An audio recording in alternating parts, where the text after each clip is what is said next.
Abdelataya, dans votre nouveau roman, ce n'est pas l'Asie qu'a choisi Ahmed, 40 ans marocain, mais la France comme pays d'accueil. 40 ans donc, il vit à Paris et il écrit à sa mère qui est morte 5 ans auparavant. Il lui raconte sa vie d'homosexuel. Il envoie aussi une lettre de rupture à Emmanuel, son compagnon, l'homme qui a changé sa vie pour le meilleur et pour le pire. Abdelataya, pourquoi décide-t-il à 40 ans de prendre la plume ?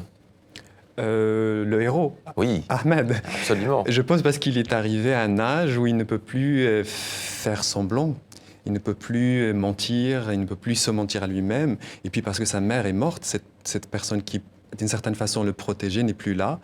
Et au lieu que cela l'apaise, cela le met très, très en colère. Donc le roman commence par une lettre très, très dure de ce héros marocain homosexuel perdu à Paris. Et une lettre qu'il envoie à sa mère, morte, et dans laquelle il règle vraiment ses comptes avec elle, point par point.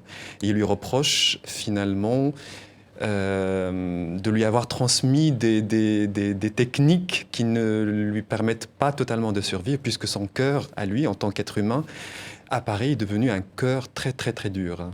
Quelle est cette quête qu'il recherche ? Est-ce que c'est de se débarrasser de ses vieux démons, de se libérer ? Je pense que c'est plus que ça. Il est arrivé à Paris, et donc c'est la France, les droits de l'homme, la liberté, l'égalité, mais en même temps, ce n'est pas que cela. Pour quelqu'un marocain, musulman, qui a l'air d'un musulman, qui a l'air d'un arabe, et donc qui fait face à la fois aux clichés sur les Arabes et les musulmans ici en France, mais en même temps, c'est un lieu où il a pu acquérir sa liberté. Donc lui-même, il est dans un entre-deux. Un entre-deux qui se complique de plus en plus pour lui. Il a construit sa liberté en tant qu'homosexuel, mais il se rend compte que ce n'est pas suffisant. Ce n'est pas suffisant quand on est en France et qu'on a la liberté.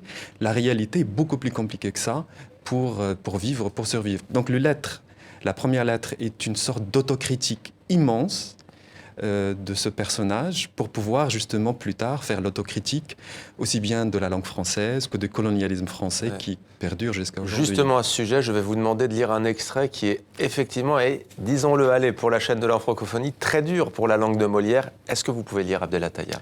Vous écrivez Ahmed écrit à son compagnon d'alors, Emmanuel, voici ce qu'il lui dit. Voilà, donc c'est la troisième lettre dans ce livre, il y en a 4. Cher Emmanuel, ma décision est prise. Cette nuit, dans le lit à côté de toi, j'ai vu clair. Je sais maintenant ce que je dois faire. Je sors de toi et je sors de cette langue que je ne supporte plus.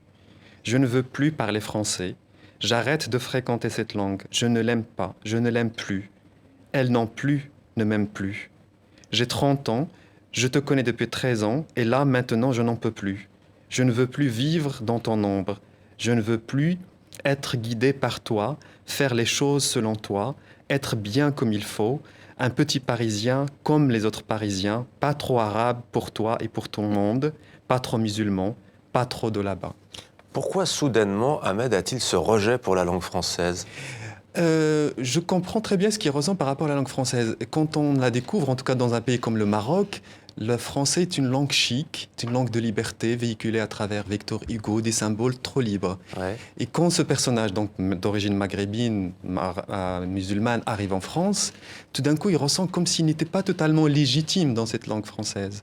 Ce qu'on lui renvoie de lui-même, comment on le perçoit, il devient un citoyen de seconde zone. Donc dans cette langue qui est censée être le symbole de la liberté pour tout le monde, tout d'un coup, il découvre qu'elle contient des éléments de la colonisation encore, et que lui-même est encore colonisé malgré lui dans cette langue. Il pensait être libre en utilisant la langue française, et se rend compte que la langue française, et donc les Français, ont encore des idées sur lui qui viennent de très très loin, de la période coloniale.